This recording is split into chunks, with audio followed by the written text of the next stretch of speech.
So today we're going to be making some bluffs and some hills out of some cheap foam.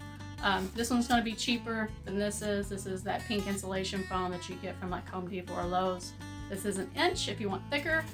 This is a 1/2 inch if you want a little cheaper. Totally up to you, makes different effects. This is a little bit more bang for your money. You can make a little bigger hills. I've got some that I haven't flocked yet. You can see kind of what that looks like. So without further ado, let's go ahead and get to it. To start out with, we're going to go ahead and cut a rough shape on how we want our bluffs to look. For that, I did use a wire cutter, which is not shown here. Next time I make these, I will record that as well.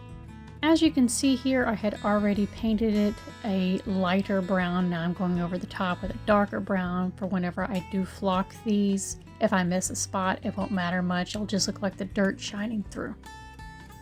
And remember, we're not Picasso, so it doesn't matter if we get every nook and cranny as long as we have a little bit of coverage.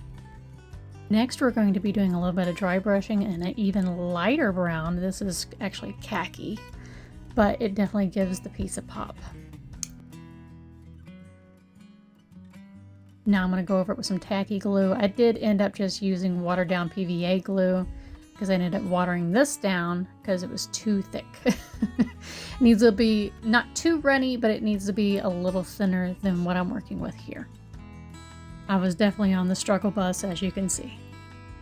Next, I'll be flocking what is considered green turf.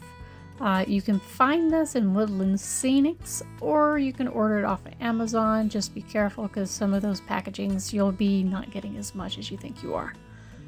Sometimes you can find them at Hobby Lobby on clearance. Michael's and some of the other hobby stores will also have them as well.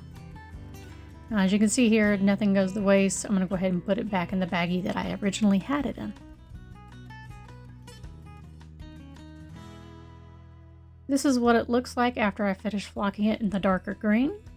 And then next I'm going to water down some PVA glue and just kind of sporadically spray it down to where I can put a kind of a yellowy grass on top of that, where it's not just a solid green coat. Makes it look a little bit more realistic.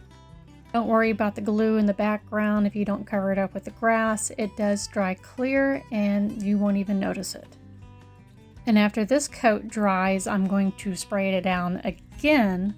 That way later on when the players are playing on top of it, they don't knock all that flock off and then I have a huge mess later. This is just more of the same, just on a smaller scale.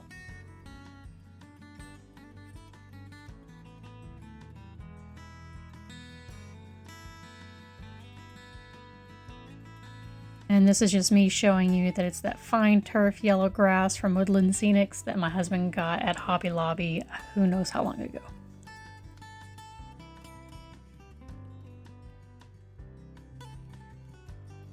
I did go a little too heavy-handed with the yellow, so I'm going to go back over it with a little bit of green.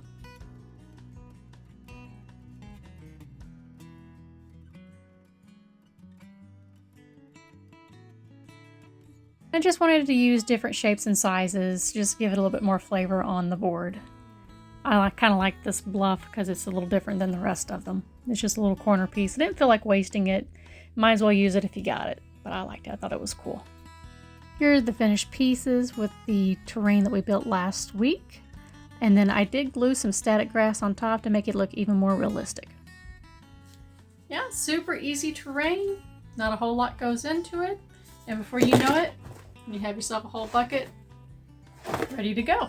So if you liked the video, please like and subscribe. Share the video, helps out a whole lot. And I hope to see y'all soon. Bye.